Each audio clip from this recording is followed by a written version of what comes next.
something and they've learned how to do it. Good. All right. So now we want to create another scenario. We got a hotshot economist who's going to come in and raise investment. Well, one possibility is he's going to keep the investment at the level that it is. It's already high. For example,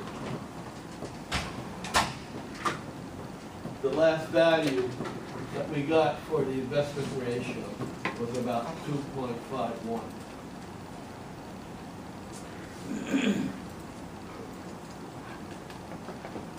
2010, 2.4. Let us say that they're going to keep this investment ratio at 2.42.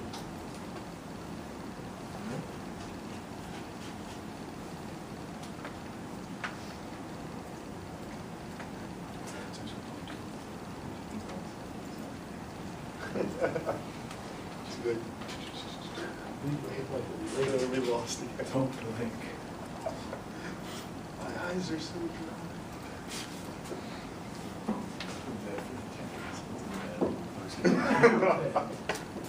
Oh, the wife. It's gonna come back.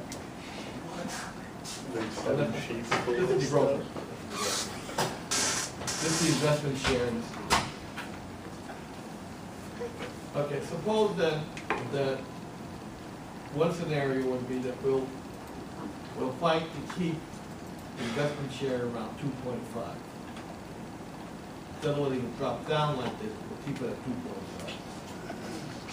So we make this 0.25. We'll drag that down. How do you duplicate? Suddenly, these growth rates jump up to 22.8, and these numbers jump up. Right?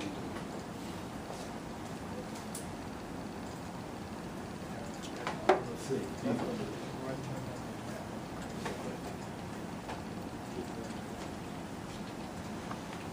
Yeah, you notice these change. These per capita income automatically change. All these per capita incomes jump up. So that creates a second scenario.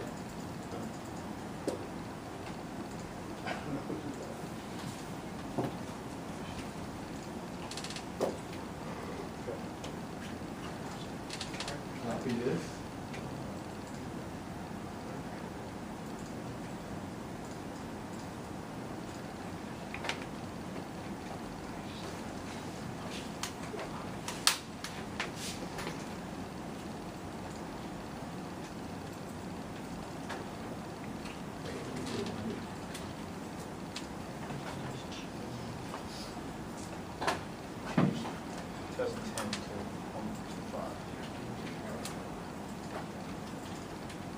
So that's the second scenario.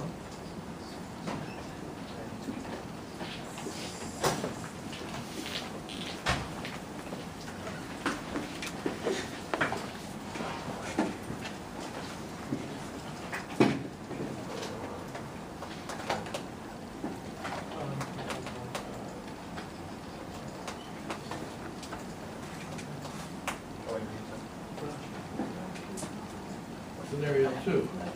Oh.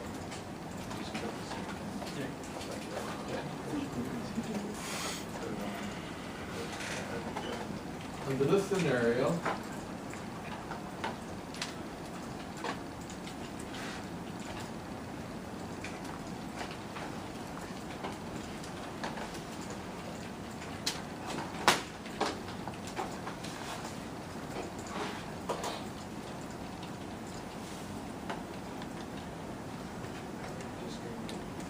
is equal to 25%.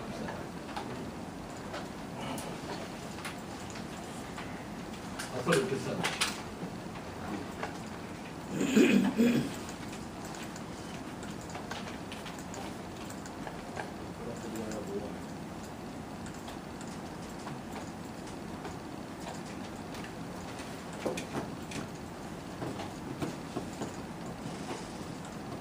I over Y is 25% for the projected period.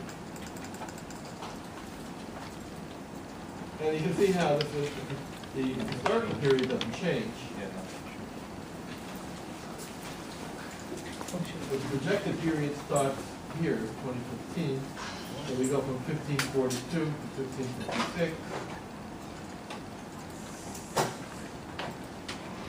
And we go to 1570 to 1611. For capita income.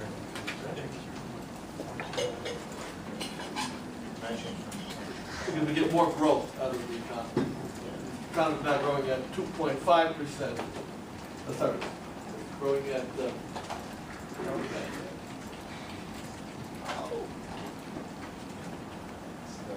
it's growing at 2.3% steadily. So your boss says, well, that's good, but it's not enough. Right. Not good enough. It's only 2.3% growth of GDP. We want to be like India. India is growing at 5% GDP. Why don't we grow at 5%? Well, you could try that. You can put any kind of scenario you want on that. And you can create a whole seed of scenarios for planning purposes. The only thing is you gotta have a way to make the plan realize. If you say that you're gonna bring FDI, you gotta do it. Otherwise you'll be out of a job. Or you may even find yourself in jail. The finance minister, they ended up in jail.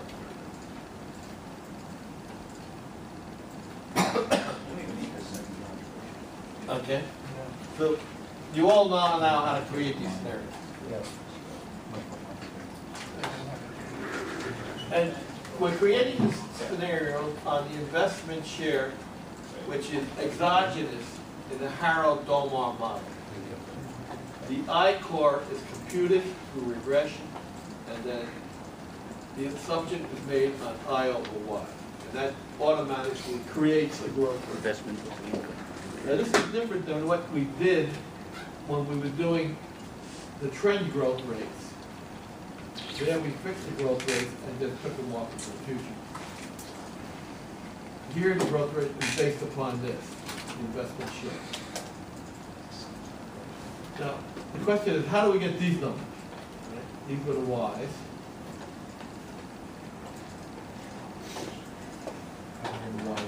How do we get them in the future? Let me just take you back to normal. Start over here.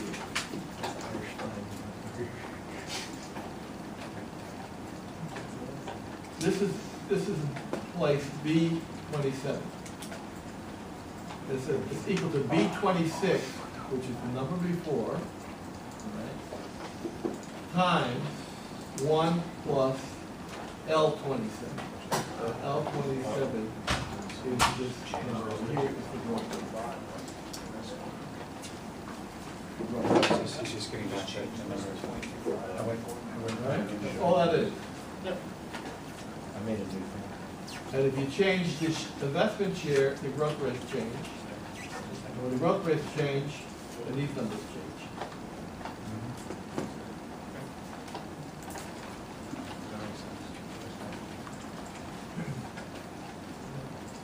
Yeah. So this is an assumption that the only thing that can change GDP would be a change in investment, right? Right. Well, this is the thing that causes the change, the investment share. Okay. The investment share in GDP. This is The I-core remains the same. the, oh, okay. So it's, The investment share changes, that changes the growth rate. but it doesn't matter. It's on that cell. Yeah, that's the start. So like this change. Oh, no, the growth rate can change. The other thing, That's what I mean. Yeah. what triggers the growth rate is the investment share.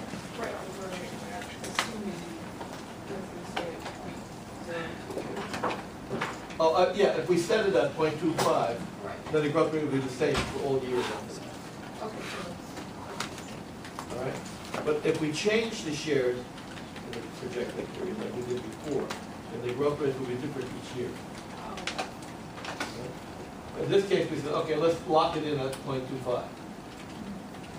But what 0.25 will do for this country, it'll lock the growth rate into 2.29, almost 2.3. It doesn't do a lot for them. You know, what would the investment share have to be to get the growth rate up to, say, 4%? Right?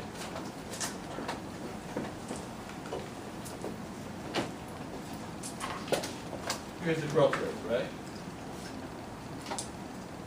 So supposing we want that to be 4%. Yes. And the question is, what does the investment share going to have to be if our I-core is 10.92195? We should make it 0.04.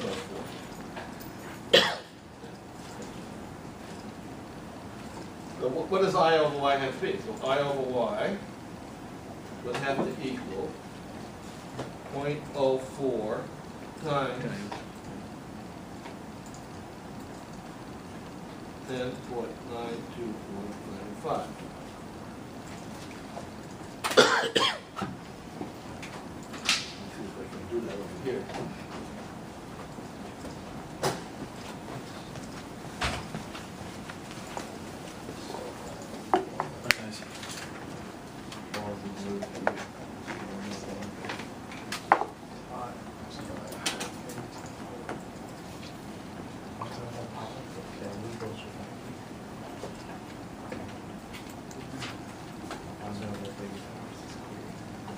How do you figure out what this to go into issue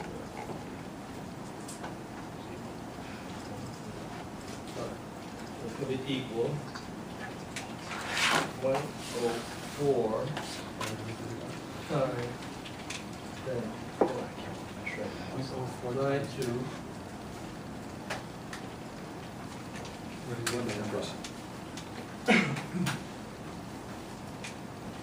So you would have to get the I over y up to about 44%. Here we're talking about 25%. That would be a big push to get that much I over y. So that opens up a new question. That doesn't seem feasible. I mean, let me just show you what happens. I plug that I over y in. You have to have a, so your investment period, okay, so your investment will have to be 12% to have 4%.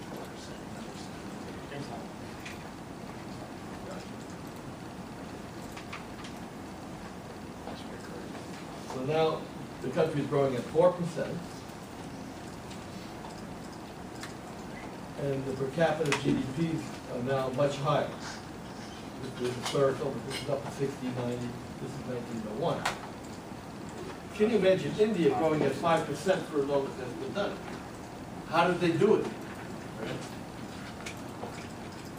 What the Indians did That should have grown to 4%. is that they lowered the I-core. That's what they did. They lowered the I-core. And when you talk to Indian economists, you ask them, well, how did you lower the I-core? And they always tell you the same thing. Through very tough education. We built schools. They have the Indian Institute of Technology. A very tough school. And a country with as big a population as they have a school for very few people. These kids are hand-picked from all over the country. Doesn't matter what their family is or how much pull the family have. They don't have the smarts to get into that institute. They don't. They're all geniuses. Yeah. If you get into ITT, most of the people can get into MIT. Yeah. They apply and they easily get into MIT. That's Yeah. how tough it is. And Indian Institute of Technology. Yeah, it's a very tough Very school. good, very And good. the kids coming out of there, they all go to MIT and Caltech and get PhDs. Yep. If you go to graduate school, and if you go up to Cambridge, Massachusetts, and you go in to see who's getting the PhDs up there, it's people coming out of schools like that. So that's how they did it. They created a very tough education system. And it took them a long time to do it. It didn't happen overnight. And then they opened up the doors to that to the kids who had the smarts. Nothing else counted. Just the smarts. And of course, there were a lot of wealthy Indians who had kids they couldn't get them in. So they sent their kids to American schools.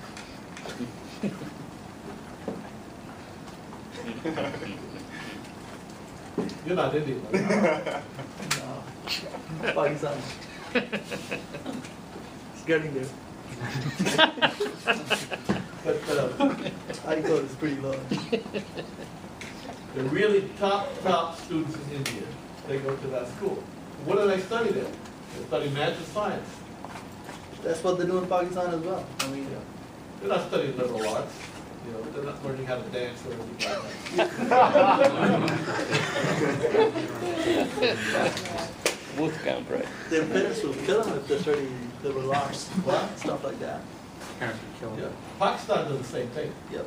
Pakistan, the top students in Pakistan are amazing. And they come here, they go to Harvard to get their PhDs. It's like nothing. And it's true in a lot of developing countries. I don't know about the top students in China. I don't know whether they stay there or come here. Do you know anything about that? No, they come here, most of them. Because I knew some who worked for the UN, and they all stayed in China and got their bachelor's degrees or master's degrees. And then they came here and got PhDs. And also in the Philippines. The Philippines, where I used to work, their top students went to the University of Philippines. Very competitive school to get into. You just don't get into that. Anybody gets into it, you have really, really tough. And when they come out of that, they come to the United States and go to all tough. It's also true of the Europeans. I went to an economics meeting in Sardinia, Porto Cervo, Sardinia,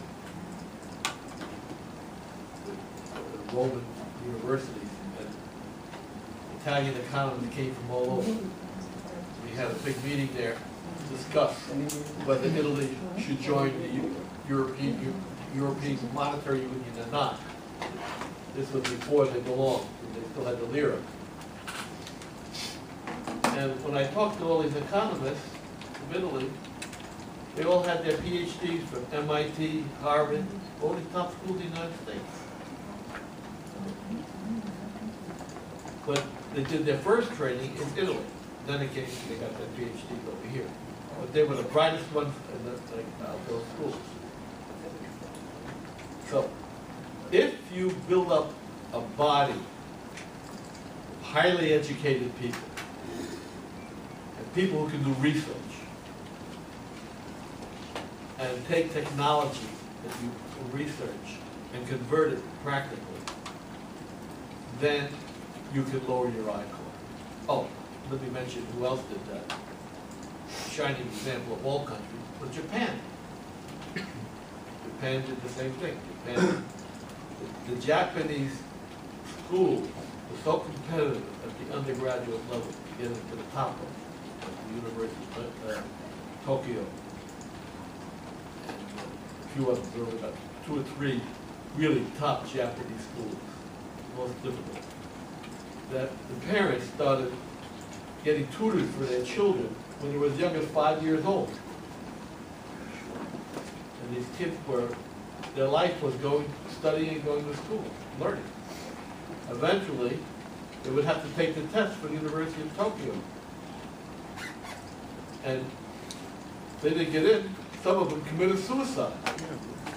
They felt like they were failures to their families. I mean, I think it's overdone, but that's how bad it was. the Japanese. Honor killing. They're losing nothing. But we have no idea how smart they are. When I first went to the UN, I went there and they had a bunch of Japanese guys were hired at the same time I was. And they came from Kyoto University and University of Tokyo. And we were working in econometrics, doing this kind of stuff here. And I had to read the books and I get, how did I get that? It's tough. And the Japanese guy, ha ha, boom.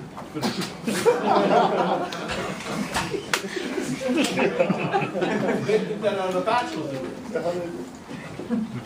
But that was nothing. But they were brilliant, really brilliant. That was very good. So that's how you eventually get your I-Corps done. You have to have smart people who know how to invent things and make things work better. Then your I-Corps will work.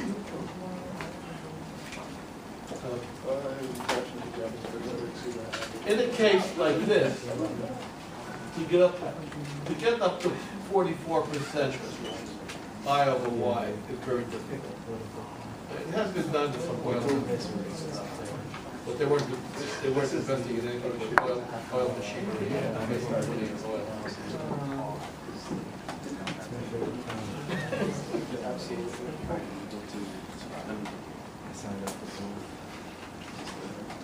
But that's one possibility. Lower the icon. Now the question is, how do you lower the icon? How do you model that?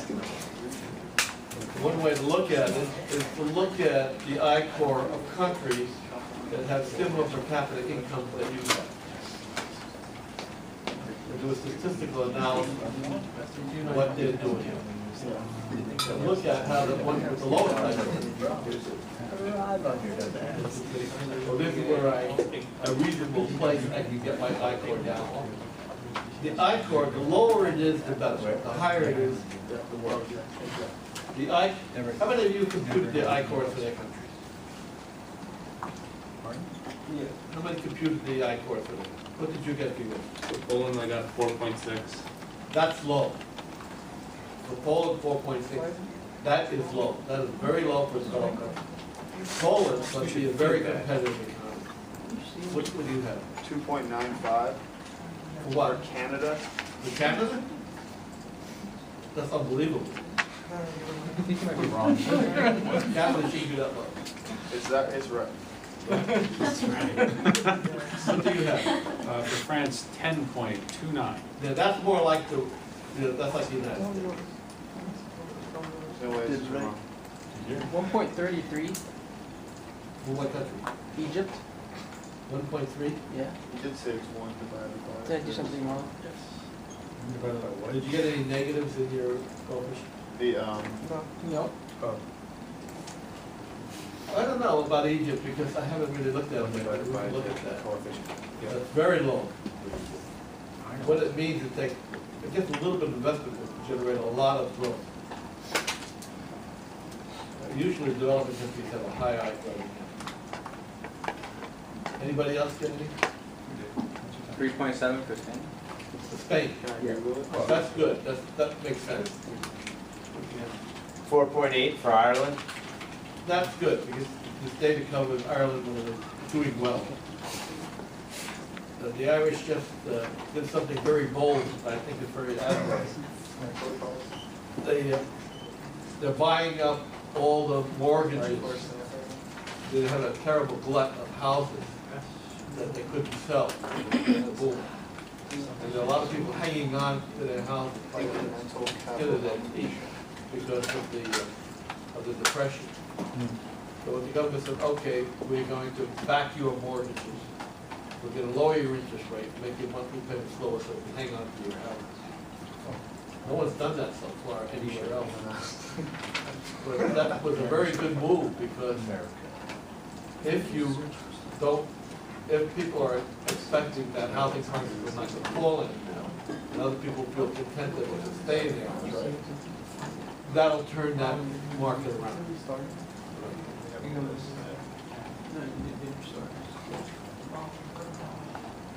All right. The problem of modeling the I-core is much more difficult because you really have to do a lot of background work to come up with a reasonable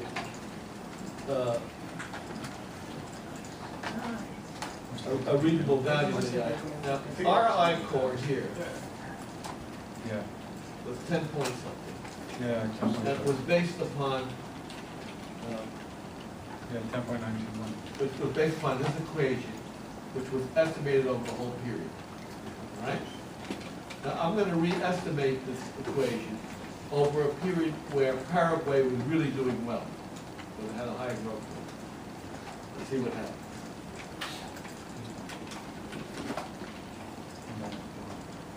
Now, when I look at their growth rates,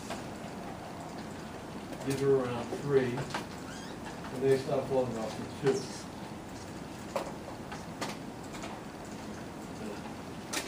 They were never really doing that well. The best periods were over here, at the beginning. Just take the first 10. First 10. So, let's say we compute the growth, what year is this? So that would be 2000. 1990 up to 2005. Let's, this first decade, 1990 to 2000.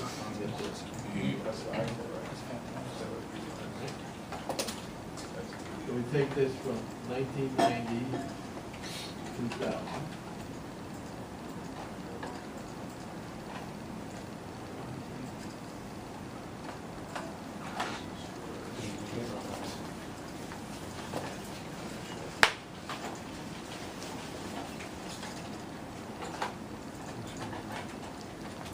That's 16.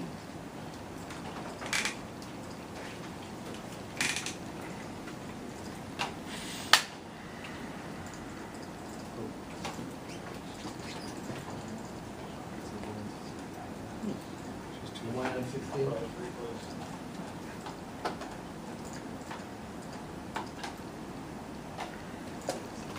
Where am I here? That's not 16, right? Yeah. Oh, yeah, there it is. Oh, one. Now we'll do the same over here.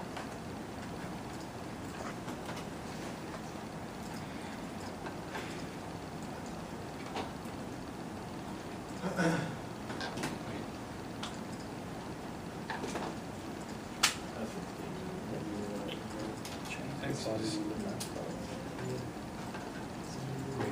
Let's put that in the same. Independent variable almost.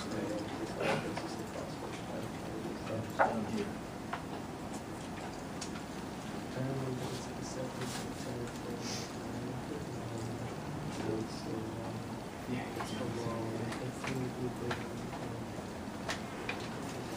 Independent variable. Yeah, see it's easy.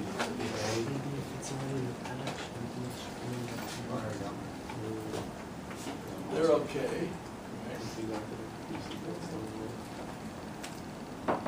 Oh, that's 15, that's 15. Your X range, yeah. X-ray.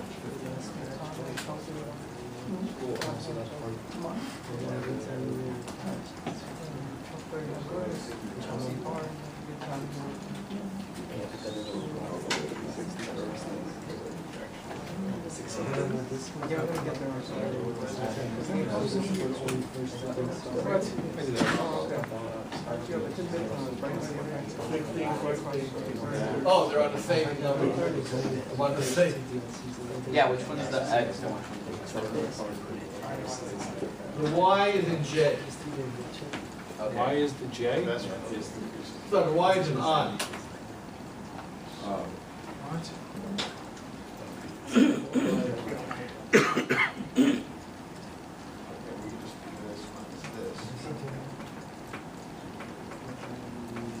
Why is this?